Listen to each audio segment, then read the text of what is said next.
Ó, entrou em campo. Agora o Alagoano 2024 é massa. De volta e abraçando a você que está acompanhando a gente pelo canal Esportes através da nossa TV Mar, também do portal gazetaweb.com e logo mais também no YouTube, no canal TV Mar. Então você pode, inclusive, marcar com a família, né, e acompanhar em outro horário também. Dessa colaboração para a gente crescer, inclusive, no nosso canal. A gente debatendo aqui o futebol de Alagoas, do Brasil e do mundo também. E lembrando que no próximo domingo tem estreia aqui na TV Mar, a partir de 7h30 da noite, com o terceiro tempo. Nós vamos debater exclusivamente a quinta rodada do Campeonato Alagoano. Será que seu time vai ganhar? Será que você vai comemorar a vitória ou vai ficar lamentando o resultado que vai acontecer neste sábado e domingo, respectivamente? A gente terminou o bloco anterior falando a respeito de arbitragem, falando a respeito de polêmica para este terceiro e último bloco do programa. A partida do CRB contra a equipe do 13 foi marcada por dois lances cruciais do goleiro da equipe regatiana. O primeiro terminou em gol. O segundo, ele fez uma lambança dentro da área e eu confesso a você que estava bem tranquilo, a pressão estava tão boa que eu estava quase virando um beija-flor, de tão tranquilo. Digo, se eu abrir as asas eu vou voar, literalmente. Mas eu acho que esse lance aí, se o árbitro marca pênalti, cara, ele não teria cometido nenhum erro gritante, não. É um lance bem polêmico e tem um zoom aí da imagem, porque, olha, o 13 chega isso já no fim do jogo, o cabeceio do Rubens, ele dá um toquinho e o problema é que o Matheus Albino está indo para frente com as pernas soltas. Aí ele atinge o atacante do 13. Só eu fiquei pensando muito nesse lance também, analisei ontem. Porque se você olhar o lance, a gente observa o seguinte, o quanto o goleiro do CRB cresceu e ganhou espaço para que mesmo o jogador tentando pular ele, alcançasse, entendeu? E ele foi displicente. Pois é, cara. O Matheus Albino foi muito displicente. Aí ele poderia usar a mão, porque ele não sai assim, com a mão. Eu não marcaria. Isso aí foi uma jogada que não foi muito legal da própria equipe do CRB, que acabou provocando toda essa situação. E os jogadores do CRB dormindo na grande área. Nenhum conseguiu marcar porque só eram dois jogadores de 3 na área. Tá vendo aí, cara? Eu não marcaria o pênalti, porque... Por quê? Porque você costuma ser generoso assim, é, Guilherme? Um pouco.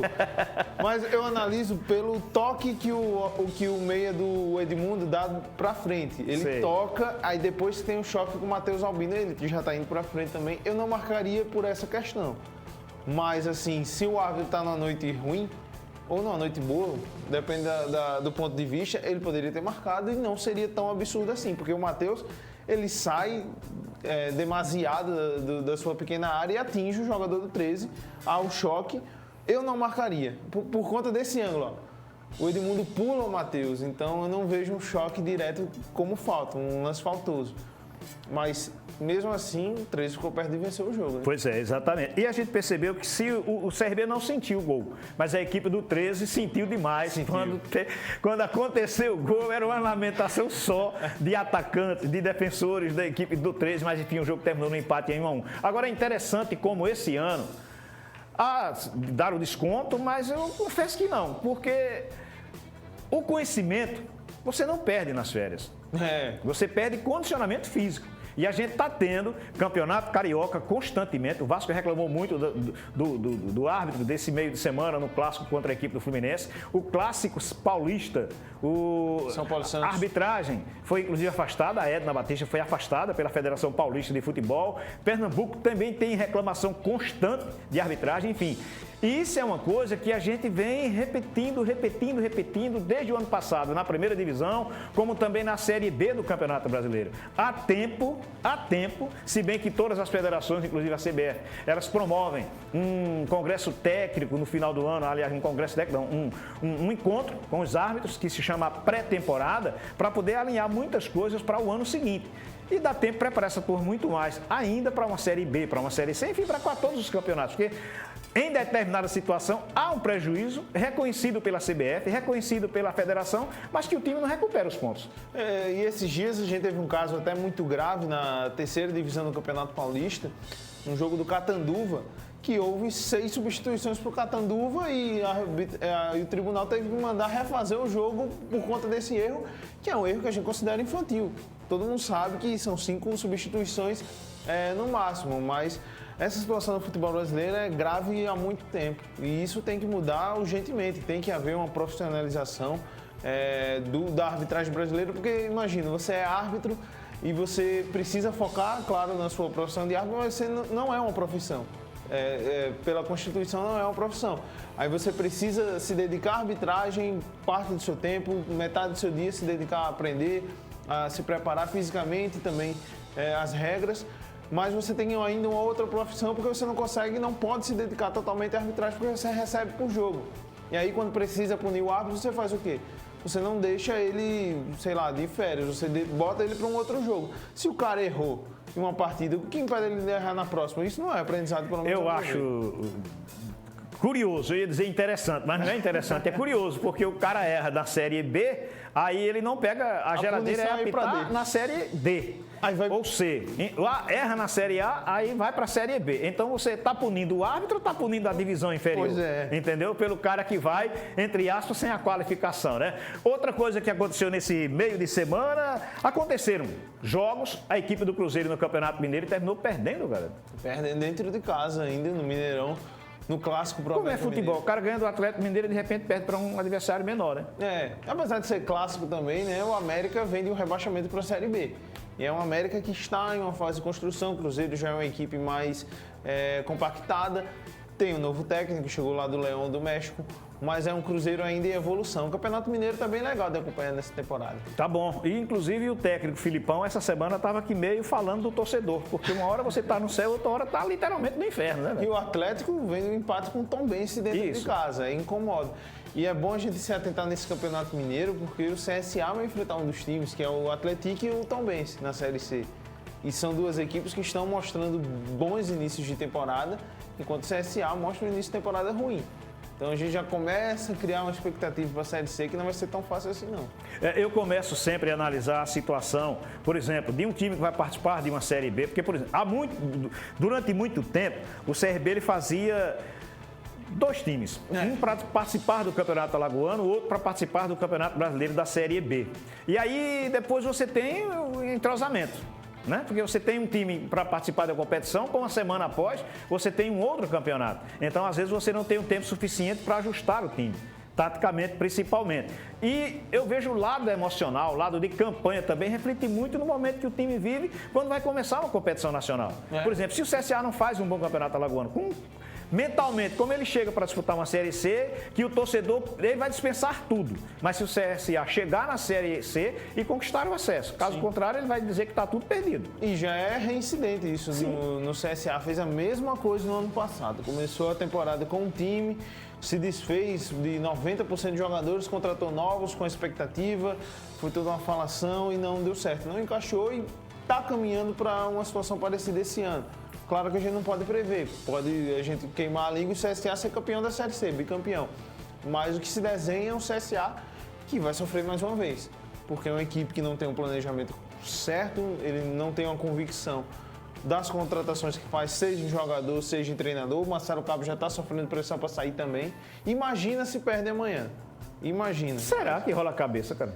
Eu não duvido de mais nada depois de demitir um técnico. Eu só sei o seguinte, que o futebol ele não tem uma cartilha para dar certo, mas para dar errado parece que existe, né? Tem vários caminhos para dar errado. Parece que existe. Inclusive, tem a expectativa de o CSA dar uma guinada no jogo de amanhã e, de repente, dar uma melhorada realmente no campeonato. O Juninho Valor até falou da expectativa depois de praticamente uma semana de preparação para essa partida. Vamos ver então o que é que diz o volante da equipe do CSA. Eu acho que o comportamento tem que ser ressaltado não só contra o Muricy, né? Mas sim desde o primeiro dia da semana, todos os dias de carnaval, que nós viemos para cá com muito comprometimento, com muita responsabilidade e vontade de virar essa chave, né?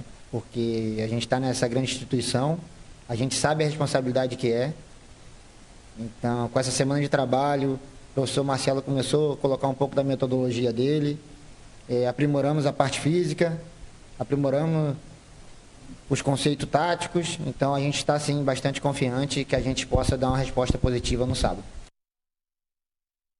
Aí então, o Valoura falando aqui, olha, eu torço muito que o Valoura chegue, que arrebente, o CSA tá precisando disso, muito embora, eu digo, bicho, posso dizer? Diga. Digo mesmo? Bota então eu vou fora. dizer, eu tive a informação de que o Valoura, quando chegou no CSA, casou ciúminho, cara, casou ciúminho, e o ambiente do CSA não está propício para isso. Pelo amor de Deus, antes de começar a partida amanhã diante do Muricy, que com certeza será um jogaço, dá uma olhada no escudo no CSA, tem união e força. E aí, vamos todos juntos fazer do CSA realmente o time gigante que ele sempre foi e que o torcedor espera, né? Que vença o melhor, mas que o CSA seja realmente uma equipe diferente, jogando amanhã pelo Campeonato Estadual. Lembrando que o Alagoano é massa, né? E massa também vai ser o terceiro tempo do próximo domingo, que vai ter estreia aqui na TV Mar, 7h30 da noite, e você é o nosso convidado. Ontem a gente teve também pelo Campeonato Pernambucano, depois do Carnaval, o Guilherme chegou ontem para mim e disse, rapaz, torrei tudo, meu amigo.